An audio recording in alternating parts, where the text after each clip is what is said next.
So welcome to Uncommon Sense in Current Times. I'm here with Rose Ann Forte. Yeah, Forte. All of a sudden I asked her like literally just seconds ago, like, how do you pronounce your name? And she told me I did pronounce it correctly, but all of a sudden I froze with it. But anyway, Roseanne has an interesting story concerning and the idea behind alcoholism and so, Roseanne, I just kind of want to just start, just kind of, if you can give me a little bit of a background about yourself, and then we can kind of get into kind of the meat of how of your ideas and your thoughts behind recovery of alcohol. Yeah, I'm a person that I try and change all the languaging around it. So I'm a person that struggled with my alcohol consumption.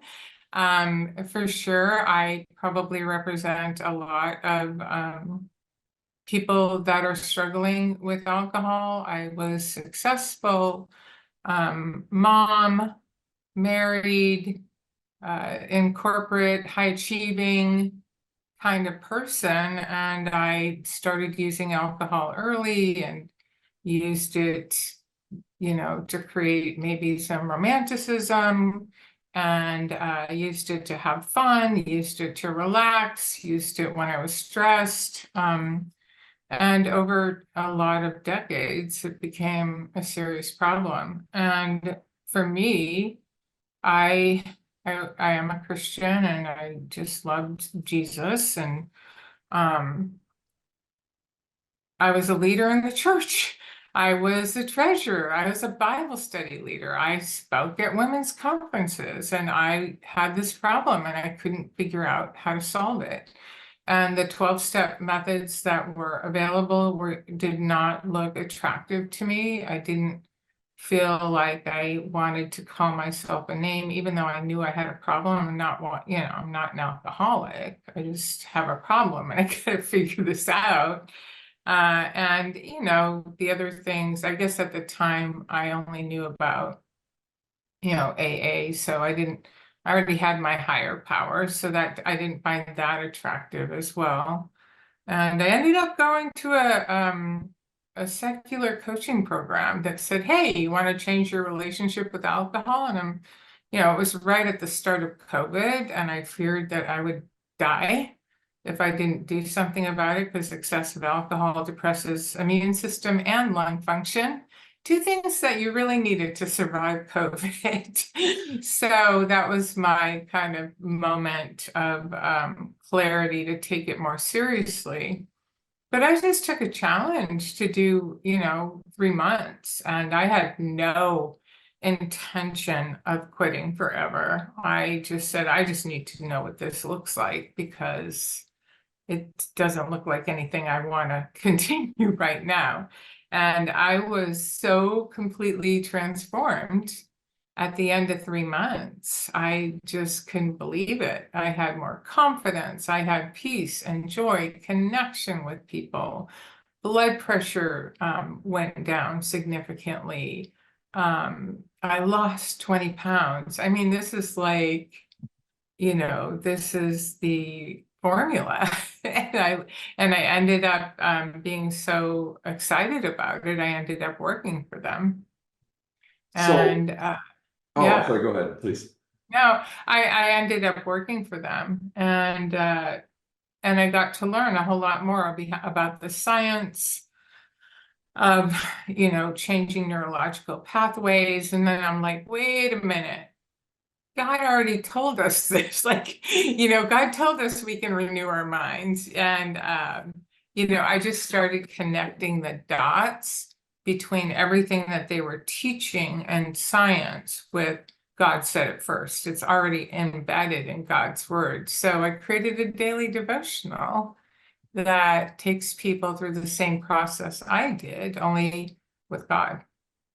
You know, you're not the first person I heard this idea from that of not using a name. Tony Evans, Pastor Tony Evans, has talked about it as well, and but I kind of want to dig a little bit more. So, what during your drinking stages, because you were obviously very functioning, and So, a lot of times people will have their moment of clarity when they go to jail. One of my groomsmen in my wedding, my son's godfather, when he wasn't released from jail one time, is when he got his moment of clarity. There was something really traumatic that happened to him, but you seem like you just kind of recognized there was a problem all the way, but it seemed like you were able to function. Is that an accurate statement? Is that fair to say?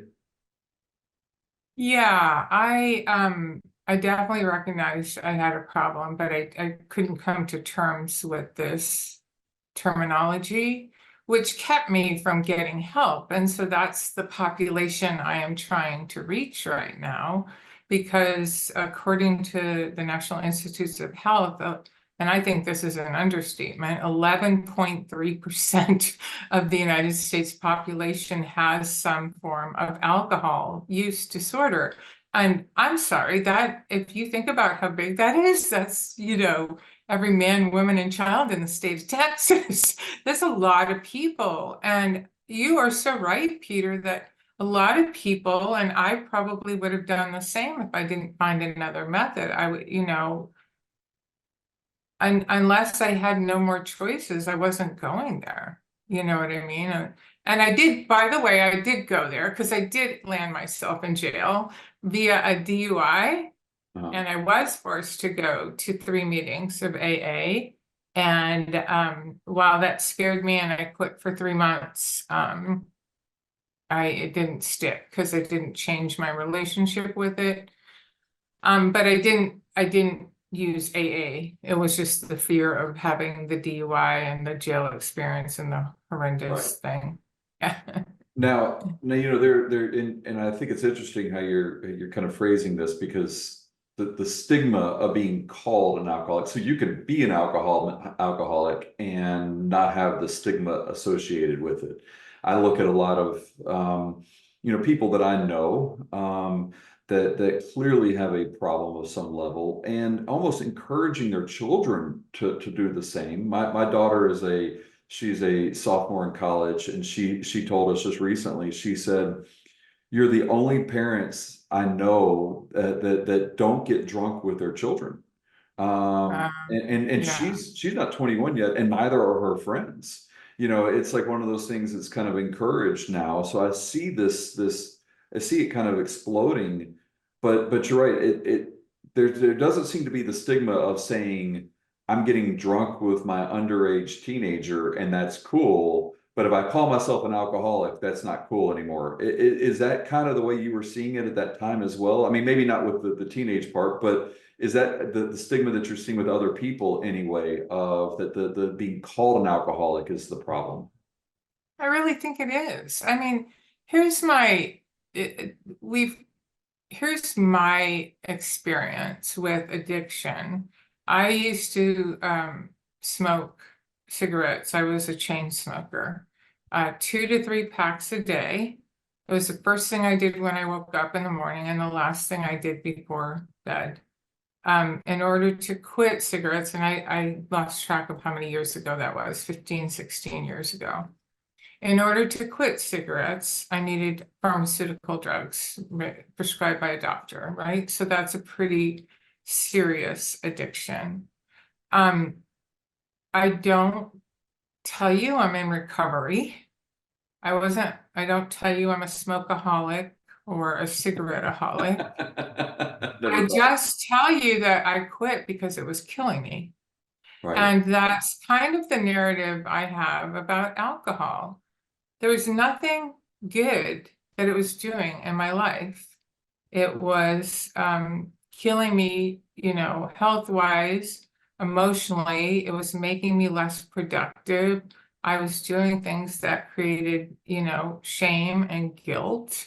I was having narratives. I was losing my confidence in myself because I'm a go-getter, right? When I say I'm going to do something, I'm going to do it. Yet when I said I was going to do this, I kept failing. And that will nip your confidence over time, male or female, whoever you are. And so I am trying to teach people that, you know what, alcohol isn't serving you. How about if you just go to a restaurant and say, no, thank you?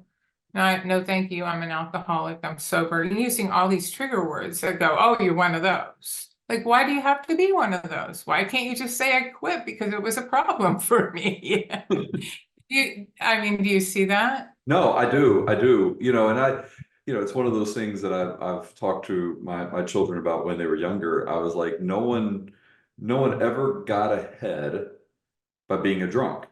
No one ever got ahead by no one ever got ahead by sleeping their way down. So like as you move up, don't have sex with subordinates. I mean, don't. It's just not appropriate in these particular areas. I mean, having sex outside of marriage isn't appropriate anyway, but we discussed that. But nevertheless, it's like when I look at the way society treats things as normal.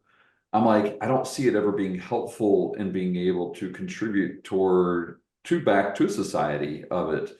Um, so Yeah, it's normal even in the church. I mean, my drinking buddies were my church friends too. And it just makes it so much harder for people.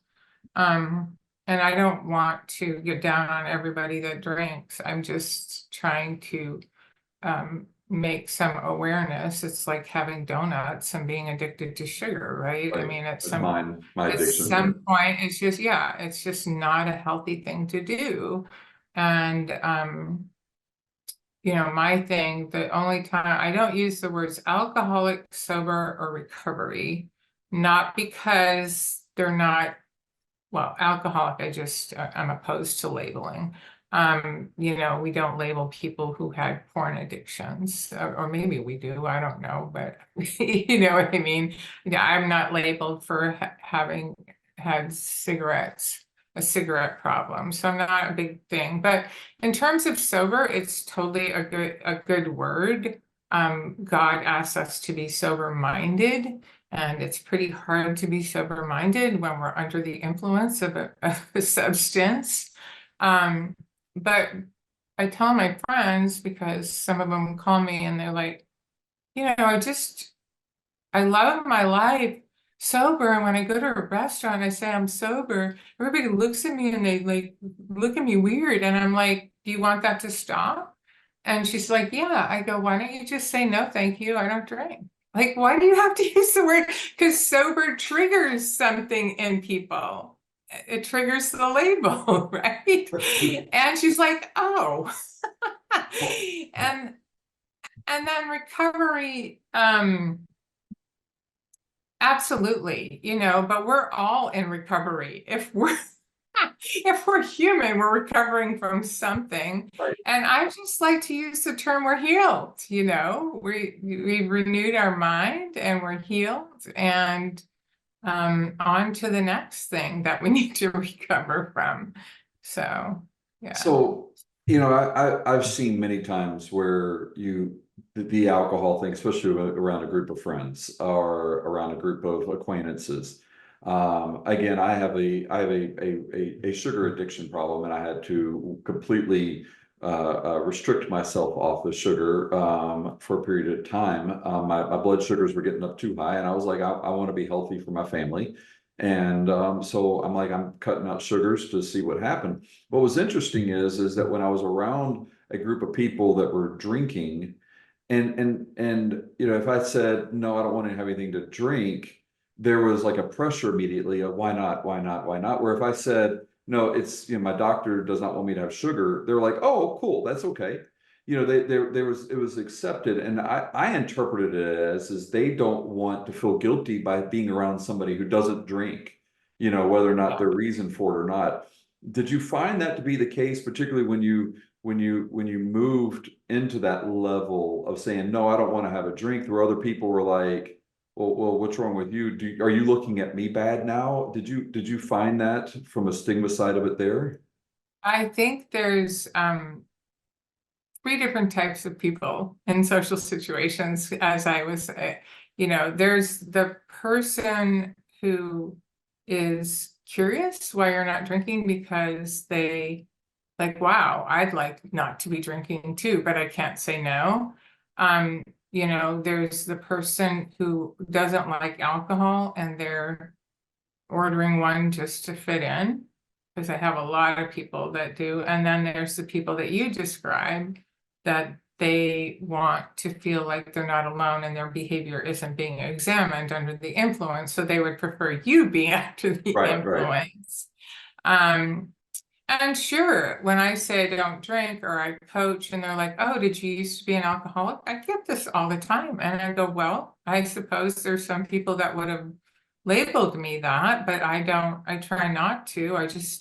I don't drink because there was nothing good coming from it in my life. And I am so much, I mean, I went from someone who was diagnosed with major depression after the collapse of a very long marriage, diagnosed with major depressive disorder, was drinking, was praying to God to just, I'm okay to be hit by the bus, you know, God, to I'm full of joy. I wake up every morning looking forward to what God has planned. And I want everyone to know that's possible. And I'm older too. When people say, well, it's too late for me. No, I quit at like 60. So you're good. You're good. The Demas's family has been in the restaurant business for many generations. We have been serving people in the Middle Tennessee market for 34 years. Try our spaghetti kits, our pot roast, which we slow cook for 4 hours, or our world famous baked chicken and rice soup, which many locals have dubbed Greek penicillin for when you feel under the weather. We make our food fresh, and upon placing our order with us, we freeze the order and send it to your house.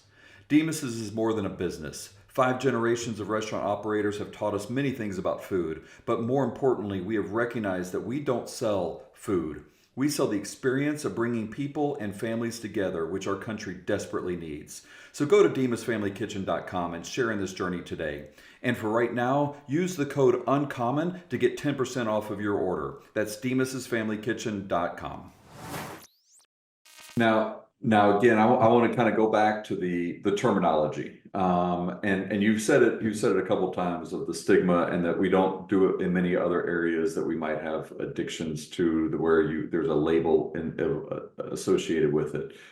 But if you could summarize like your number one reason why that the label alcoholic, especially to admit that you're an alcoholic, like again some programs do or encourage you to do, that what is the number one reason that prevents you from having recovery, recognizing that I know there's a lot of successes that came from AA. I mean, but Yeah. what is your reasoning on why that helps, that maybe inhibits recovery for a lot of people? Well, and I'm glad you said that, because, you know, 12-step programs have been saving lives for decades. And I even have a pastor at my church that really wears that label very proudly. He says that it reminds him of his limitations, and it's just a helpful term for him. But for people that are looking at it, it's if you have a problem, you don't know if you're even capable, you don't know the level of your problem, you don't know if you can fix it. But if you go that route, then you have just created a destiny. And the destiny is, I need to call myself this for the rest of my life. I need to go to meetings for the rest of my life, and this will be a problem for the rest of my life.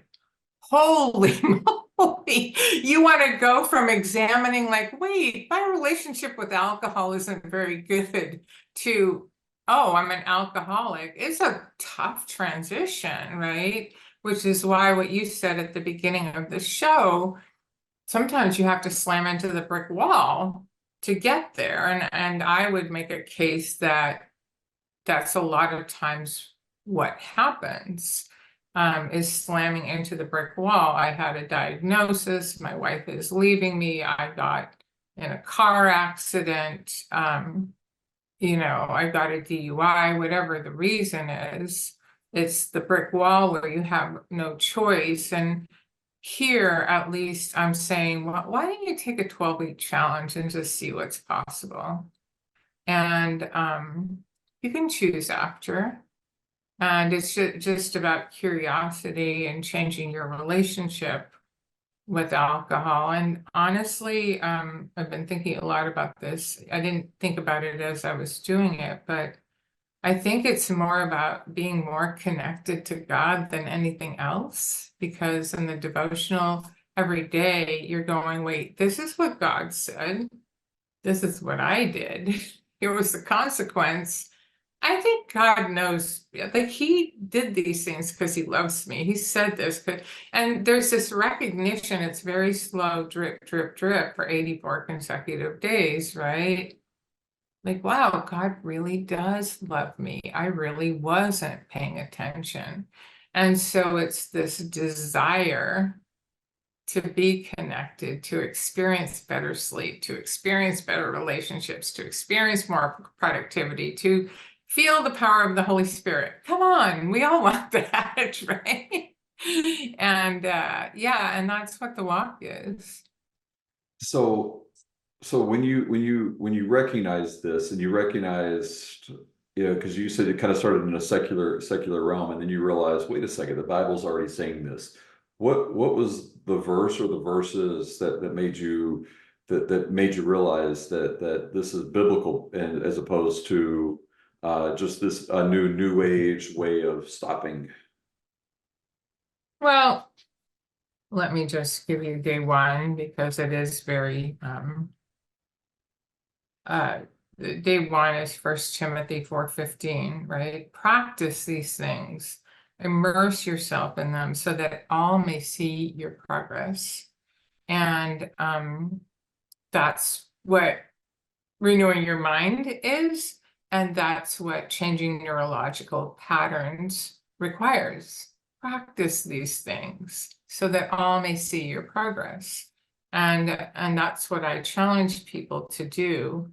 I also, let me just get this Roman, I mean, is it, no, Galatians 5:1.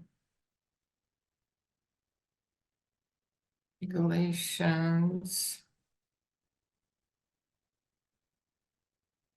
It is for freedom that Christ has set us free. Stand firm then, and do not let yourself be burdened again by a yoke of slavery.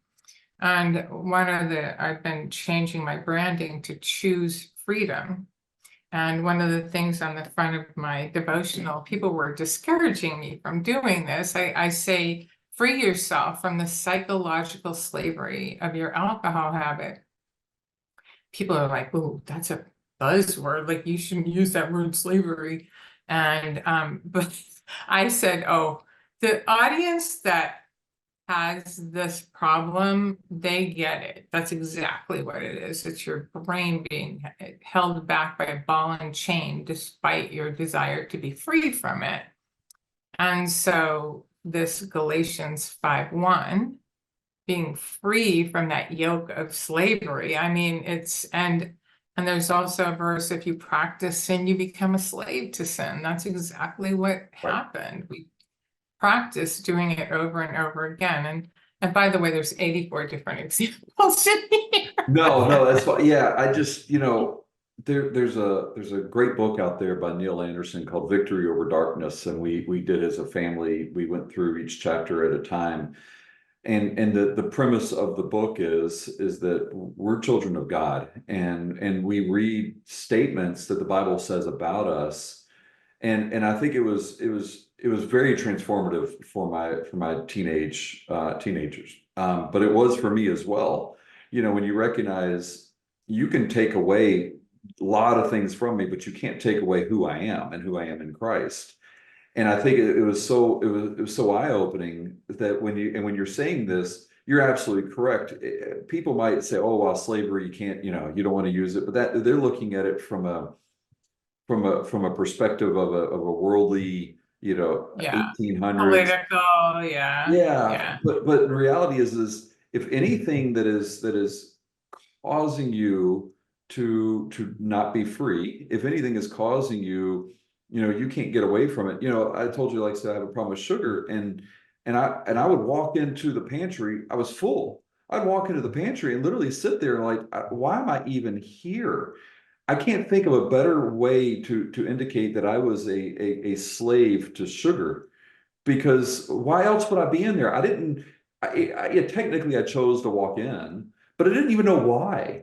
There was not a rational, logical thing to it. So I think you're really hitting on that huge, because it is a freedom from something that is an addiction, which an addiction It's I can't think of a gripping better way you, is right? slavery. Yeah.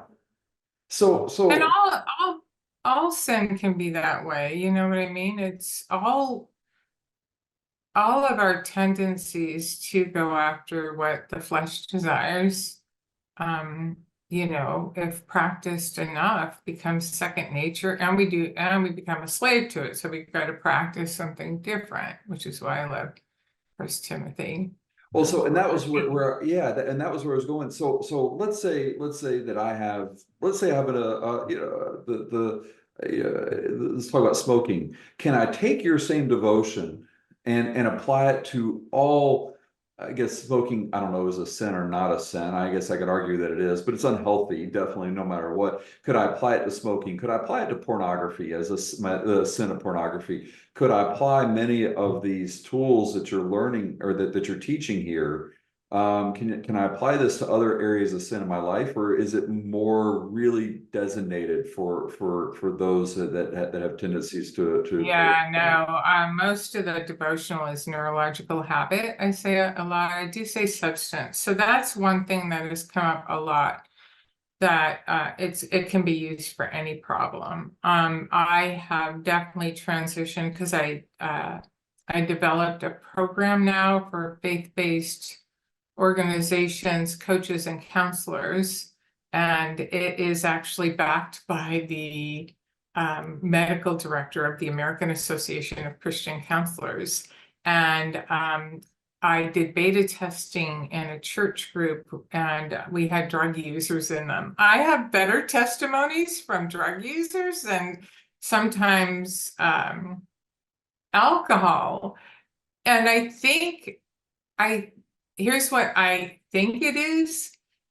They see their desire or their triggers, and they're always talking about their triggers, but then when they look at how difficult it is with alcohol, because it's everywhere, it's accepted, they say, well, at least I gotta look for it in a dark alley. right? You guys have to deal with it in the grocery store with your kids and your friends and every place you go. And yeah, so absolutely all addictive substances. I've used it for sugar myself, processed sugar, and the medical director of the American Association of Christian Counselors is encouraging me to rewrite everything, and call it, and I already have a book cover and I'm working on it, but daily devotional for life controlling behaviors. So yes, the concepts are 100% transferable to everything, but if you're looking for something that is, kind of meaty in a behavior, this is meaty in a substance, but I get it all over the place, for sure on smoking, because it's a substance. Yeah. In Acts 5, we see that when Peter and the other disciples were ordered to stop talking about Jesus, they responded, "We obey God and not man." In 2020, we saw something we never thought we could see in this country. They shut down our churches. After decades of removing God from schools and public institutions, they went straight at our community. Unfortunately, we as Christians did not know what to do, and even worse, we chose to listen to false prophets masquerading as Christians on how to respond. I recognize this is the only beginning, and we need to know how to respond. We have a duty to say no to unjust laws, but as Christians, we have a greater duty to God. In my book on the duty of Christian civil disobedience, I use biblical teachings to help believers know when and how to stand up to those in charge when they ask us to commit evil. You can go to peterdemas.org to find out about our duty to say no. And when you type in the code UNCOMMON, you can get 10% off your order. That's UNCOMMON at peterdemas.org. Remember, we are to obey God and not man. So if You said it's 84 days or 84 pages, or both. Oh, 84 days. I'm 84 sorry. days. It's more, No, it's more, yeah. I, Yeah. I don't, couldn't remember as I was saying it. So you have 84 days. Let's say I get into like day 7 and I'm like, and I end up just messing up and grabbing something to drink, or I end up in a Yeah. situation on it. Do I start back over at day 1 or do I continue? How does that work? Because I think so many times when we fail at it, we think, well, I'll just try it again later, and I'll kind of Yeah. push it down the road. Or is it one of those that I mess up and I can continue to day 8, or do I need to go back to day 1? How does that work? I think I get asked that a lot. I have a private Facebook group for people that buy the devotional. They can come in and ask whatever.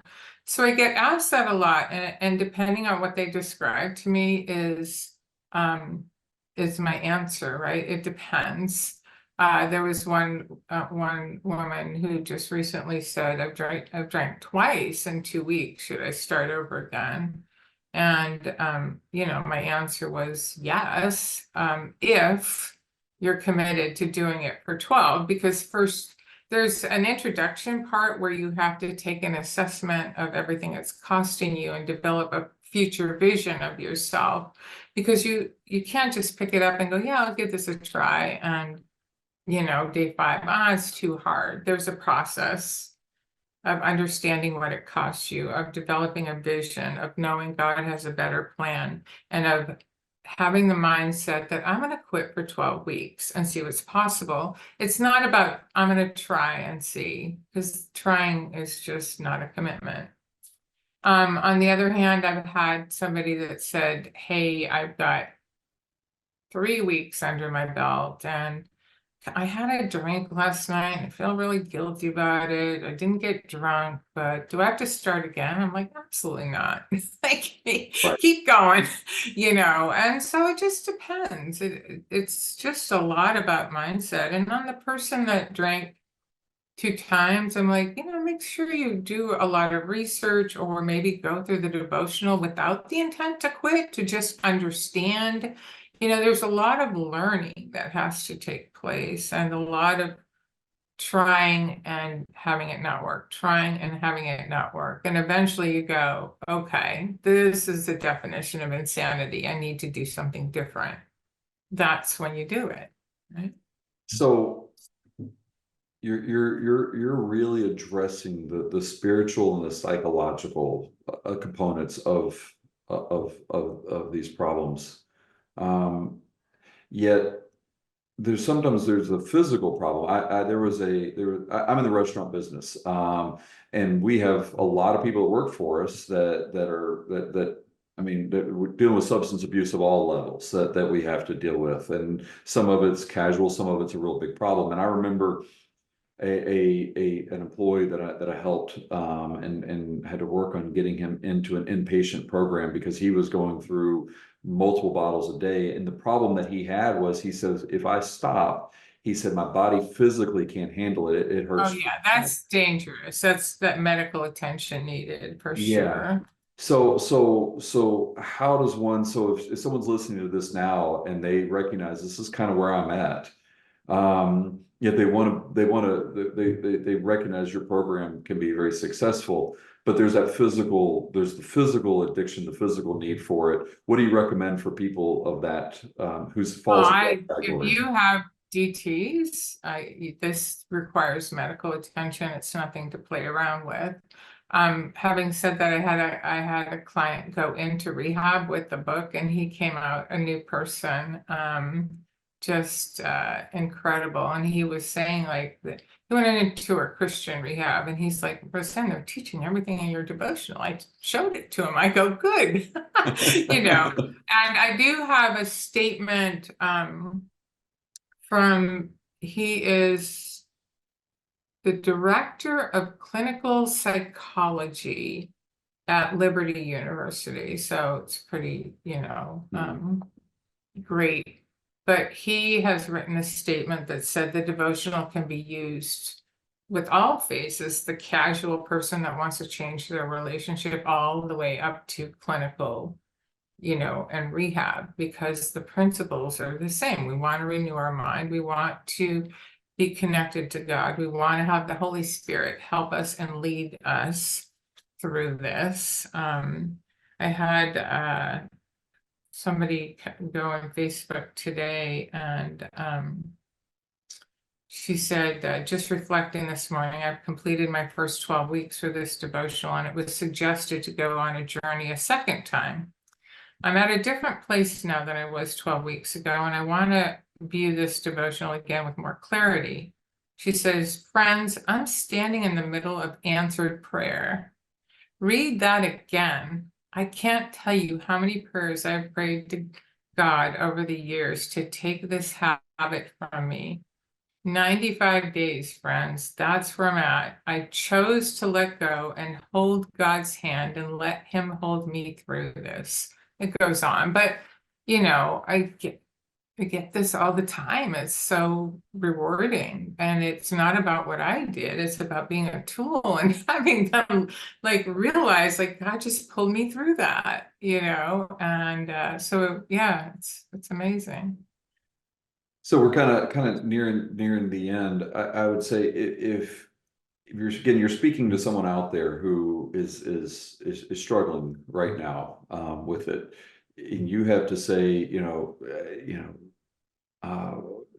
what's the one piece of advice that you can kind of give them right now to either give them encouragement or some love or something to help them kind of understand, to break out what society is calling them, what society is saying, about them. What's the one thing that you could say to them to help them get them through this next little season of their life? Yeah, I don't think you have to buy the narrative. And I think that you just need to recognize that there's something going on in your life that's toxic, and trying to take a challenge. You don't have to do it forever. Just take a challenge to see what's possible, to see what God has planned. There's so many people on the other side of this, so thrilled. Like you said, they've been praying for it for years, and they did it. So it's, I'm living proof as well, and many have walked it before you. Now, if they want to find your devotion or the program that you're working for, how do they find more about it? Yeah, www.theplansehasforme.com, and the book is And sold on Amazon. the plans with an S The or the plan yeah, with it's plans, the plans uh he has for yeah. me.com. And that's the name of the devotional too. And it's christianbooks.com, it's Amazon and Barnes and Noble. Yeah. So if I order the devotion, I go here, go to Amazon, and I go there to and get it. I can pretty much just start it right away and just kind of work through it whenever. Yeah, I'd say do make sure you read the introduction, because there's a lot of things that you have to reflect on before you start your journey. And come in and share on the Facebook group with a community of like-minded people, and see what's possible, and let me know what happens when you achieve that 12 weeks. All right. Well, that sounds good. I really appreciate it. I really appreciate what you're doing in the ministry, what you're doing here, because I recognize the problems. Because again, like I said, I'm in an industry that sees a lot of these problems, but I also have two children that are young adults that I've just seen it since they were even in high school, and again, the friends, their parents. And I recognize the problem is much bigger. I disagree with that number, the 11% number. I I agree think with it's you. low. Yeah. Very, very low. And I think there's some study that said 67% of people in the United States either have or had a substance abuse problem, so that's any substance, or have a family that does. That sounds more accurate, because most people I talk to have someone in their life that they're close to that has a problem. It's, Yeah, I mean, yeah. when I think about if I think about 100 people that I know, I think, man, that's just me personally, granted, not statistically significant, but I know it's more than 11 people. So that's kind of where I'm getting that Exactly. number from is like and not even counting their families. I'm just talking about if I grabbed 100 people off the street that I'm again associated with of some level, that number just seems dramatically low to me. So I think this is so helpful and so good because I do hear people say, I don't know whether or not I should stop. I know I should, but it's the exact same thing. I don't think they want to go. There it is. That is the opportunity to go, you know what? Take a challenge. You don't have to go, you know what? You're an alcoholic. You need to go. Right, Like right. that's what everybody says. I just had somebody come into Facebook today, like, where'd you hear about it? My aunt gave it to me at Christmas, and now he's coming in. So yay. Well, Um, yeah. So well, people again, do it when they're ready, but you can lovingly just go, I know you're struggling. Maybe this will be the answer for you. I appreciate it. And that's the plans he has for me.com. Yeah. And so again, I encourage people to go there, look at it.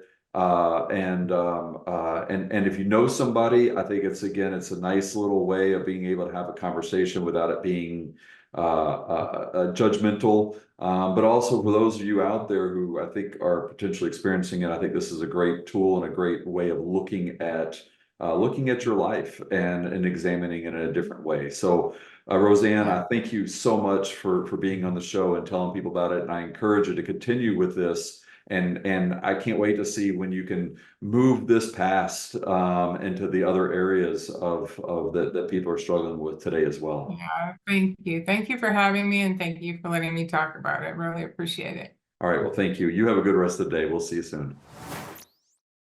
In 2 Corinthians verse 2, Paul talks about strongholds, and I want to just kind of read the verse here. It says, I ask that when I am present, I need not to be bold with the confidence with which I propose to be courageous against some who regard us as if we walk according to the flesh.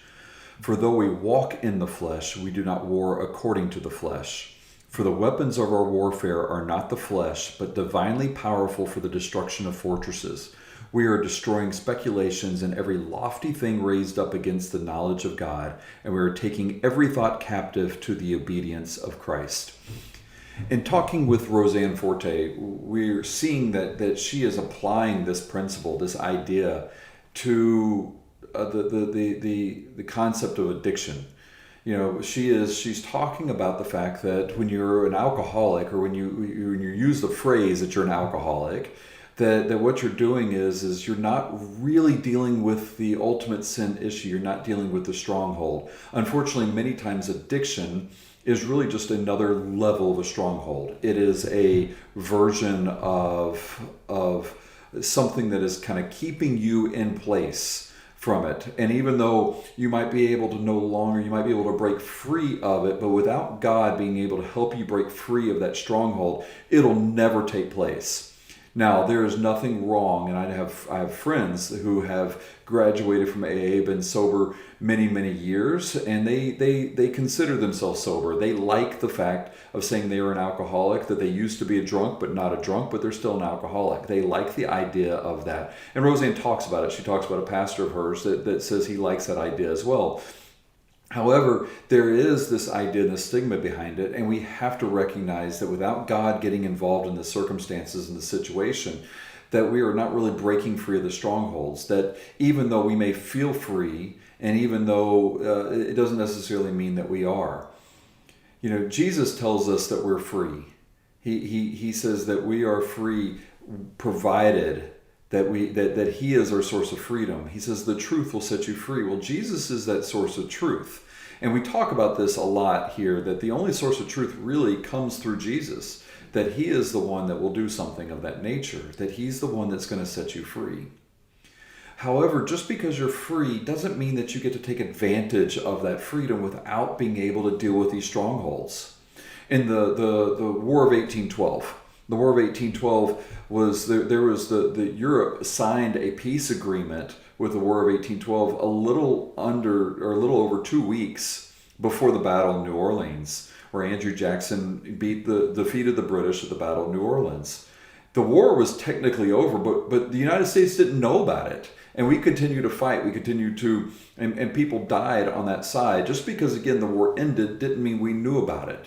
The same thing is true with addiction. Sometimes we are free and Christ has set us free, but we don't necessarily know it. And until we deal with these strongholds, until we deal with these the spiritual forces of destroying these strongholds, then we are not claiming and can never be truly free.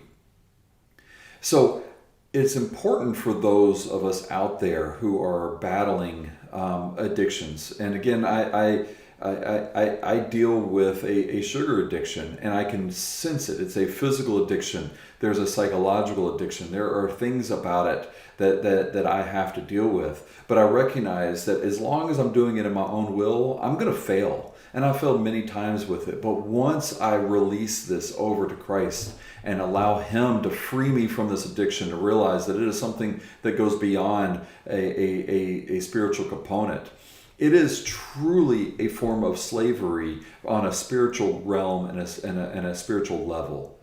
So in order for us to be free, we have to be able to turn things over to Christ. We have to be able to find that freedom that only which He provides. In John 16:33, He says, in this world you will have tribulation. Some of those tribulations can be addictions. Some of those tribulations can be the problems that our addictions cause us. But he goes on further and he says, and through me you may have peace. Again, recognize the verb tense. You will have it. Means it's automatic. It's going to come no matter what. No one is free from it. No one is completely free from tribulations. It does not matter if you're a lifelong Christian, if you're a brand new Christian, or if you're not a Christian at all. In this world, we will have tribulations. But through Jesus, we may have peace. Too often, we want to ignore the peace that Christ can provide us and try to do it on our own. And ultimately, we end up failing too often because we struggle within our own flesh to be able to find the source of a spiritual problem. Again, going back to what Paul is telling us, and he tells us this in Ephesians as well, we're not battling flesh and blood. We battle the spiritual forces, the principalities of darkness. We battle the weapons that we're battling are not flesh weapons. Yet we insist on battling things with the weapons that we have in front of us. Rose Ann has created a great program. It's an 84-day program that will help people overcome a lot of these addictions and a lot of these problems because she's dealing with it from a spiritual component. But what's amazing too about her program is that we can see that what she does is she says, look, just try it for 12 weeks. Just see what happens at the end of 12 weeks. There are many people I know that I think have an addiction. Doesn't necessarily mean they are. I don't know. I'm not clinically diagnosed them. I'm not qualified to do so. But I see tendencies and traits of them that helps them, that I see hurts them because of their alcohol use. You know, there are things that they are doing from it. Now, again, alcohol isn't necessarily evil. The Bible in Deuteronomy and Amos and Isaiah all talk about alcohol being a blessing, and that actually the not having alcohol cannot be a blessing. But the Bible does deal with intoxication and bringing it to a level. And again, in anything that we have that where we can't say no to, that we can't stop, anything that is putting us into slavery and that can create additional problems is something we need to address. And there are some people that have problems with it, and there's some people that don't have problems with it. I know a lot of people that have no problems with alcohol, but have problems with pornography, and vice versa. So just because we have a tendency to lean more one way or another doesn't mean that we're not all experiencing a similar problem by nature. And she addresses this, and she addresses it in a way to help us get through it. Because if we can stop it for a period of time and see where we are, see how much happier we are without the burdens of this sin that is taking hold of us, without a burden of being entrapped and enslaved to something that we cannot control. These are things that we have to be able to overcome in order to become more stronger followers of Christ. It has nothing to do with we won't get into heaven or not get into heaven. There's a theological component of it that I'm not willing to get into at this moment. But it does say is that what we need to be doing every day is striving to be more like Him. We're trying to transform ourselves like Him. And if alcohol or pornography or smoking or eating sugar, whatever it is, it's keeping us from making that step, that next step closer to Him, and making us stronger Christ followers, then we need to address those issues in our life. And sometimes it's not those things, again, that we can do on our own. Again, take her program, look at her program, study it, understand that by doing this, by looking at this program and following the biblical foundations, that it is something that could be helpful to you, but also to other family members that are there. So I encourage you to go to it. Again, her website is, forgot it already. Her website is theplansHeHasForMe.com. Remember, again, we are children of God. He has plans for us. And sometimes those plans, we create obstacles for His plans to take hold of us, to make us incredible people. And so let us kind of go through and I encourage you to go into this site, find out more about this information, and not only if it's something that you can do to help yourself, but also maybe a family member or a friend who you might need to have this conversation with. But I encourage you to do whatever it takes in order to try to help become more like Him. Furthermore, look at the spiritual things that are impacting your life. Find out what it is that's causing you to stall and be stagnant, and work on finding the spiritual solution to get you through to that next level. So again, I encourage you, spend time in the Word of God. Know that He has plans for you that go beyond just us reading the Bible and understanding the stories of it, that He created you for a purpose that He defined before you even came into this world. And so as you do this and as you kind of work through this on it, I'd love to know more about how you've been able to overcome these things. Help encourage others, because we're not alone in these problems. We're not alone, and we can understand and learn from each other. So send me messages on it. Put it at the bottom of this of this video. Comment below, and if you want to know more, follow me on this program. And I get and pray that you will move closer to Christ through this process. Thank you so much, and I look forward to seeing you next week.